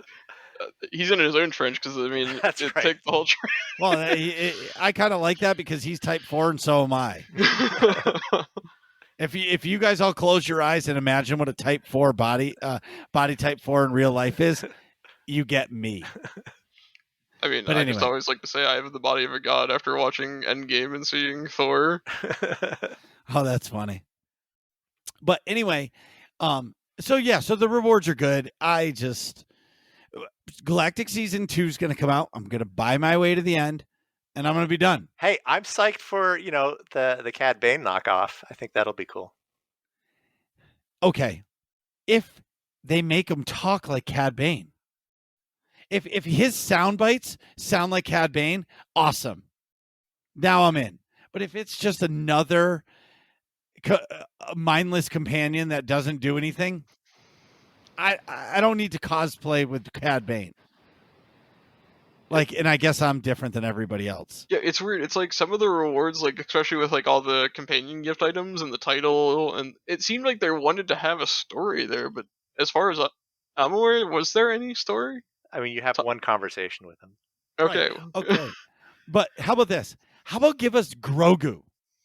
If fucking Fortnite can get Grogu in The Mandalorian, we're a goddamn Star Wars game. Give us a Grogu.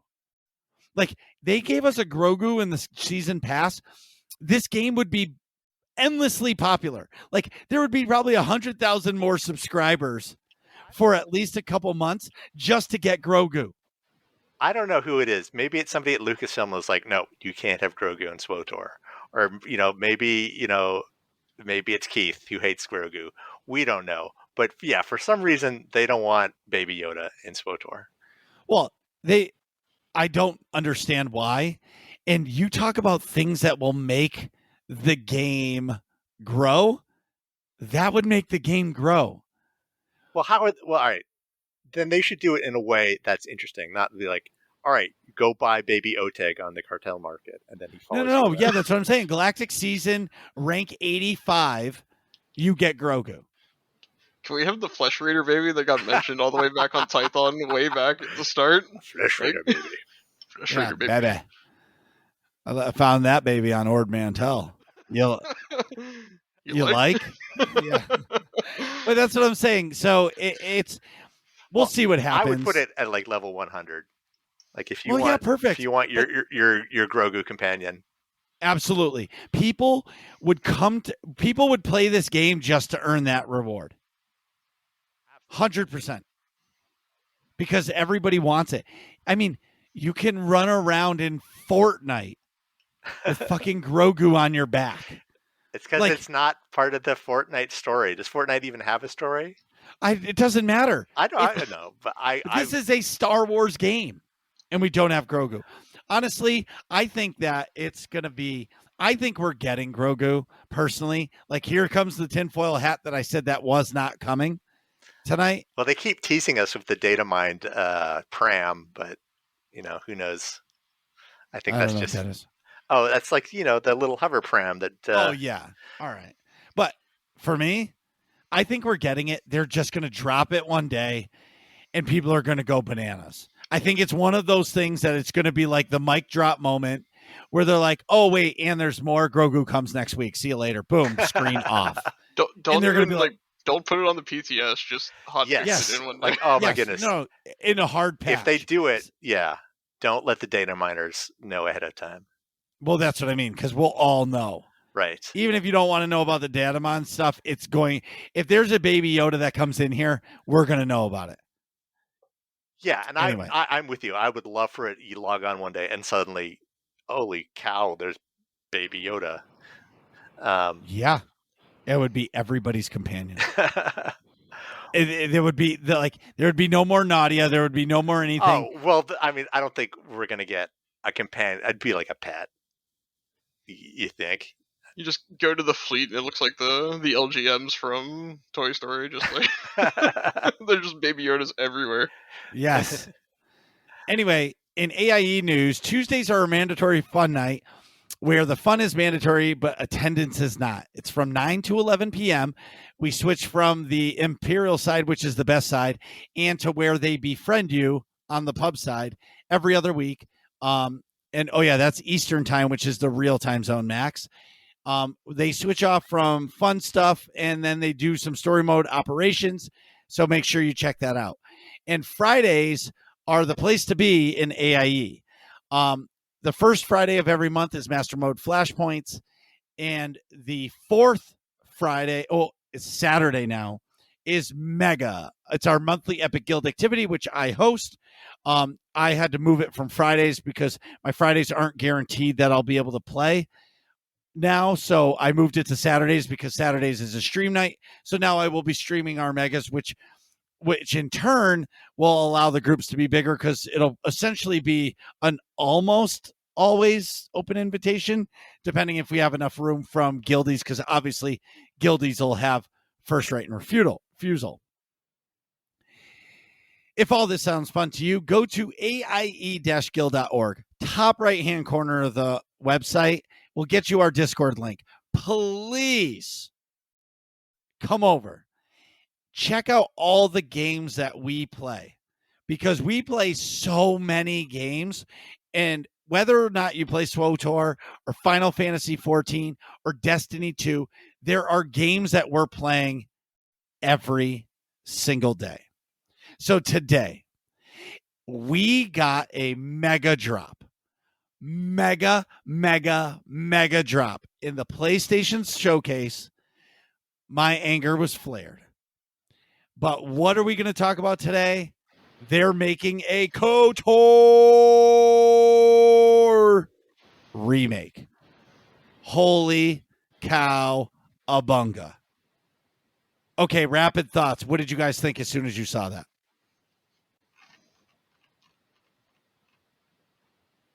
I was just like, it's happening. It's finally happening. Like, I mean, people have wanted this for years and years and years, and we keep hearing rumors about it. I'm like, well, until it's an official announcement, I don't believe any of it, because it's exactly what we want to hear.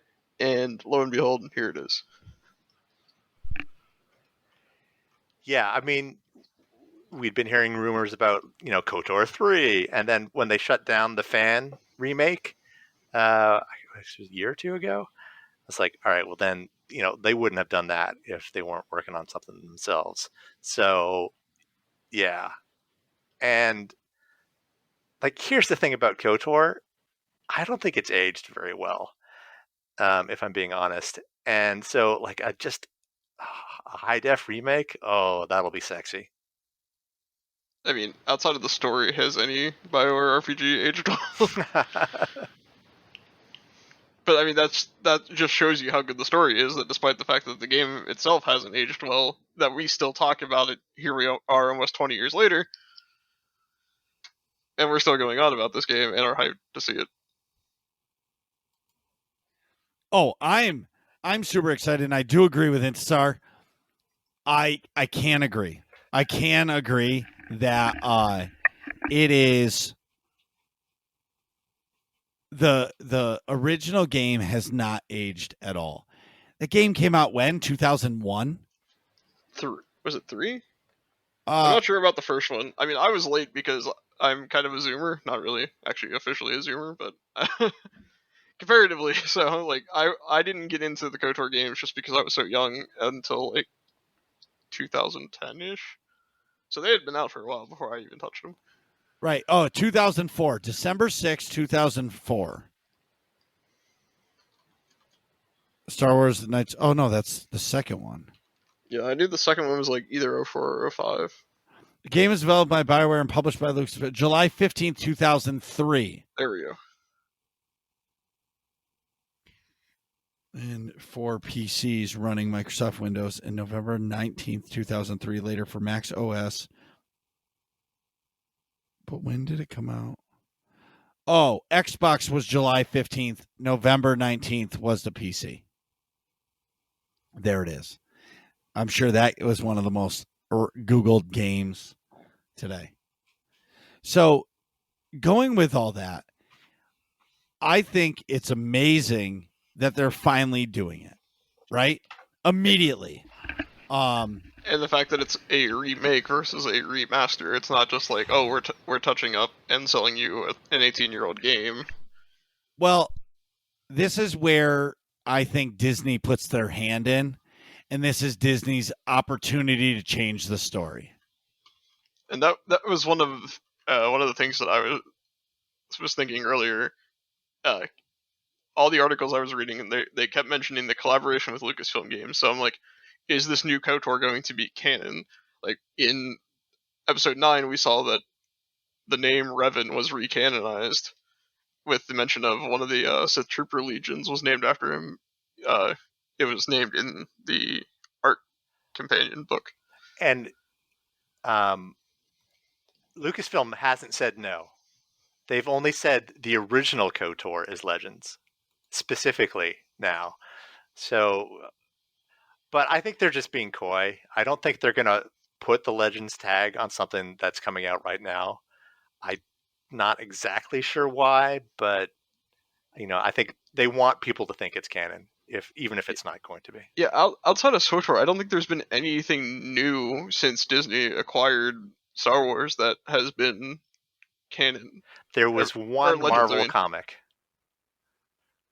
They did like a special extra issue of the original run featuring a bunch of old characters. But yeah, there's been no continuation of, like, I was going to say Crystal Star too, but it's not a fair one. But yeah, Well, they haven't touched Legends. So, because they want to own all the IP, right? And so going one step further than that, now you're going to have this new game. So my questions immediately are, is it going to be a tree-based game, RPG? Is it going to be a linear RPG? Is no matter what decisions you make during the game, does it end a certain way to keep it canon? Or are they going to say, if you go light side, that is the canon version, but if you can go dark side, but that is going to be the Legends version? Well, I mean, that's how the first game that's what they did in the first one. Yeah, but what I'm saying is the canon, like Disney's canon. Are they going to give us two options throughout the whole game? But Disney's going to say, look, if you complete it in the light side version, that is the canon, the entire canon of the game. Yeah, well, that's what they did with the old version. So, I mean, I guess, are you asking, is it going to be just one story or are there going to be branches? Correct. And if they take the branches out, then what's even the point? Just make a different game. So you gotta think they're gonna keep the story as intact as they can. Yeah, there was a quote from the lead producer that I had in my notes. Quote, we're rebuilding it from the ground up with the latest tech to match the groundbreaking standard of innovation established by the original, all while staying true to its revered story. So yeah, I mean, I can't see them simplifying outside of, like, in the sense of new games being much bigger projects than they were back then. Like, there might be some corners that need to be cut, but to completely cut out player choice in a renowned story-based RPG would just be shooting themselves in the foot. Yeah.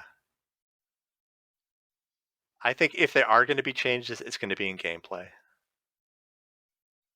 And I saw somebody say today that they thought it was going to be like more action play than the original. Well, I definitely agree it'll be an action RPG. I think the whole like turn-based style is kind of over, because even look at like Final Fantasy. Like, look what they did with Final Fantasy VII's remake. Now, I didn't play it because I don't have a PlayStation, but it was beautiful, and I didn't feel as if, because I watched streamers play it, I didn't feel as if they ruined the game by doing that.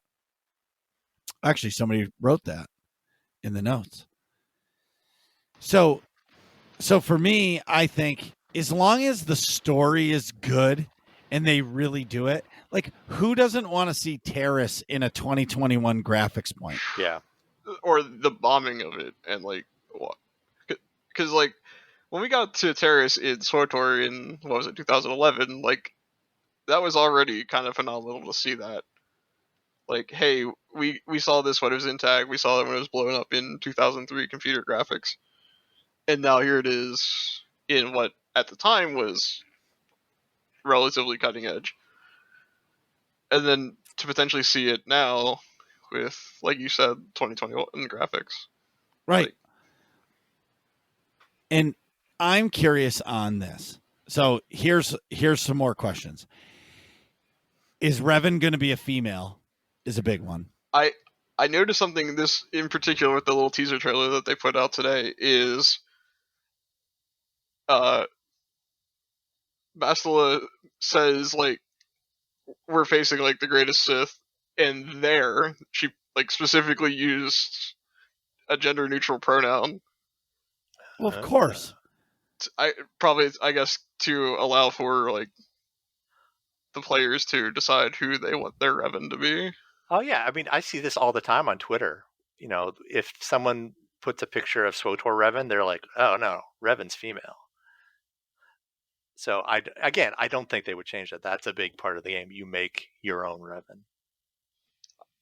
I personally was happy to see Revan have like the long hair when we saw him in SWTOR because I'm like, I used mullet Revan. Mullet Revan has been canon for me. Has been my head canon since I played the game first. Like, So what you're saying is you think it's going to be Mass Effect where you'll be able to be female Revan or male Revan. Yeah, I mean, they want to tap into the KOTOR nostalgia as much as possible. So I don't think they're going to change the things that they don't need to change. Well, then if they don't need to change it, then why would they do that? Well, because the original KOTOR he's a male. So our friend Brian, who used to host a podcast about SWTOR, I just read that he tried to play KOTOR again, and it was just too clunky that he couldn't get into it. So yeah, I think giving it a modern makeover would be a good thing. We miss you, Brian. Come home.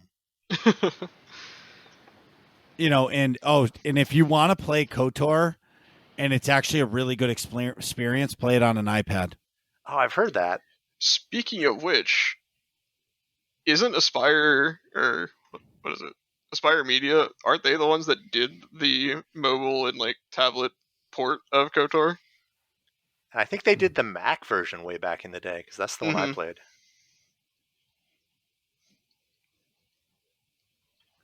I'm looking it up.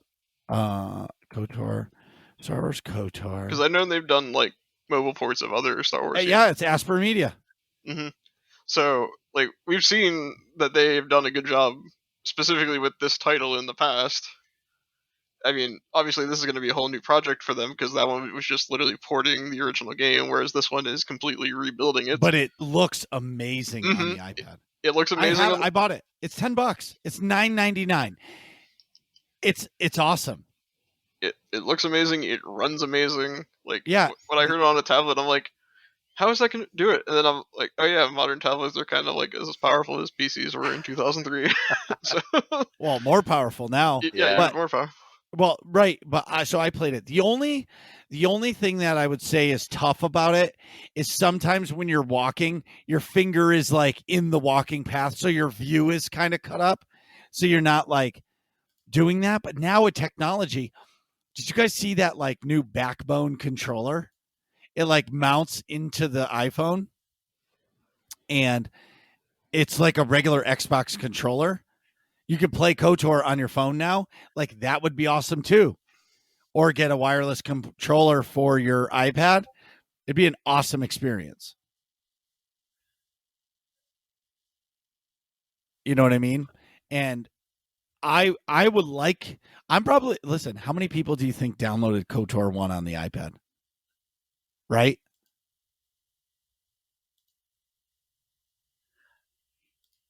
Are you there? Yes. All right. I don't know, but I mean, people still love KOTOR, right? I don't think it's ever even gone away from Star Wars gaming discourse, and I think every time they kind of bring it back, on the iPad or make it available on Steam, that gives it another bump. Well, I do agree, because but a lot of the younger Star Wars community doesn't even know what KOTOR is. So this new KOTOR is actually going to be the only one. That'll be cool.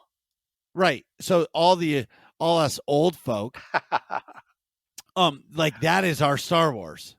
You know what I mean? Like, Heir to the Empire is my Star Wars, where KOTOR is my Star Wars. You know what I mean? Yeah. And for me, when you play it on the iPad, it plays amazing. And it's a good way to do it because, like you said earlier, like, you can't really play KOTOR on a PC right now. Right. Like, I watched Chimeri do it, and it was brutal to watch. It doesn't look good. Like, they never even tried to update the graphics at all. Yeah. And I don't know. Yeah, And like you can can you say, imagine "Oh if yeah, you're I play." 16 and someone puts this game in front of you? No way. Yeah, it's going to look like Atari's Pong to you. Yes. You know what I mean? And for me, it's just Let me ask you guys this: what is the one thing you each want out of this game? I mean, I feel like this is kind of just like a no duh answer, but like I really want to experience that same awe that I had when I first played it, because I can't really think of another like very story based RPG that I had played before this that either I had gotten as invested in. But I mean, like, this was kind of my first big narrative game, like almost like playing a novel versus just like reading a short story, kind of how the other games that I played before that felt. So that like sense of I just did something huge. And I mean, obviously part of that's going to come from the story, so we're not, unless they change the story drastically, which I don't think they will and they shouldn't, not going to quite get that. But I mean, it's still going to be like that wanderlust of experience or re-experiencing that. It's like the Ratatouille scene where he like eats the dish and it like flashes back to when he was a kid having it for the first time again, like that kind of feeling. I hope for that as well. All right, so here's my guilty confession. I was never that into KOTOR. I got it late when, the Mac port finally came out. And even at that point, I think the graphics were showing their age. And compared to the other Star Wars games I'd played, like Dark Forces, X-Wing and TIE Fighter, the gameplay was just like so much slower. And I didn't know what I was doing. And then my nephew, who was visiting at the time, he's like, "What are you doing?" And he just sort of took over. And I kind of watched him play the game. So for me, it'd be like, all right, this will be my first chance to play KOTOR as intended, rather than, over the shoulder of a 14-year-old who knew all the tricks already. Sure. So this is essentially going to be your first time playing through it yourself versus just watching the cutscenes and getting the story. So that's pretty exciting to me. For sure. I'm really looking forward to the puzzles. So in the original game, those puzzles were tough. And I remember getting stuck towards the end of the game on a puzzle. It was like a round room and you had to like match shit up to unlock stuff. Like, I hope those are still in the game, because that's what made it tough. Like, if you played Fallen Order, some of those puzzles were tough and tricky. Like, sometimes I needed help, but it was awesome to do them. You know what I mean? Mm-hmm. But do I think I'm going to play this new game 2 or 3 times? Probably not. That's just me. Yeah. I mean, I'll do my, quote unquote canon playthrough, and that'll be it for me, I think. Right. All right. But here's the question. Should I make my Revan match SWTOR Revan, or just do my own thing? Well, I'm going to go light side regardless, because that's how I play, but I think you're going to play your Revan the way you picture. When you close your eyes and you picture Revan, that's going to be the Revan you create. Is this where I insert the obligatory Keanu Reeves mention? Well, actually, how awesome would it be if he was the Revan model? I mean, he's a pretty hot topic these days, so that would be. I wouldn't be surprised, but also, I don't know if they would do it or not. Well, I don't think they would pay him. Right. Because, I don't think Keanu is going to do any favors for Disney. None. You know what I mean? The other, okay, I have my very strong view on PlayStation and how I was happy when Xbox bought Bethesda games and was like, fuck you, PlayStation. It's about time you lose your exclusiveness, right? So now they announced that the game is coming out for, it says a legend or something is made for the PS5. So at first I was like, okay, so they're going to get a timed release. You know what I mean? So it'll come out on PlayStation 5 first, but is it coming out for the PC? Yes, they've confirmed that. We don't know if it's going to be a simultaneous release, though. Well, that's fine. I don't need to play it on day one because guess what? Right now, I don't know why they're actually releasing games on the PlayStation 5 because you can't even get them. Or an Xbox Series X. You can't get them. Where are the consoles? Like, I don't understand it. Well, there's a chip shortage around the world, so it's affecting everybody in technology. Well, okay, but where did the chips go? They just stopped being made, like, because all the factories that were making them got shut down. Yeah, so hopefully by 2023, when this game comes out, they'll be back up to speed. The new systems will be ready for you to purchase 3 years into its cycle. PlayStation and Xbox just won because they grew 3 years of expansion of how the system will last. But so do I feel bad that it's not going to go to Xbox? No, not at all. Because I'm going to tell you guys this. Just because you're just pushing people to buy a PC anyway. And more, like Xbox has actually said it, like, we don't want you to buy an Xbox. We want you to have a computer. And all day one games of the Xbox are available on PC. So what do you need an Xbox for? Right? There's my hot take. And if PlayStation gets the exclusive, oh well, it's going to come to the PC. Even if it's a year later, I'll wait for it. You know what I mean? I'm not going to rush to the store to buy a PlayStation 5 just to play this game. I'm going to wait for the Wii version. It'll probably be the Switch version now. Oh, Switch. Right. Oh, yeah, I'm way behind. Exactly. Or, I'm sorry, it would be like, the Switch U or something? Oh, isn't KOTOR on Switch? The original? Probably.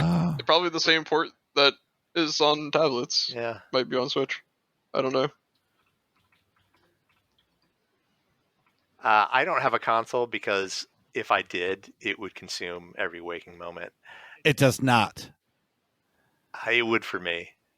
Well, is the Knights of yes. Since at least January of 2021, Star Wars Insider Best Ben Bulletin claimed that some kind of KOTOR game was in development separate of EA and BioWare, and it is coming to the Switch.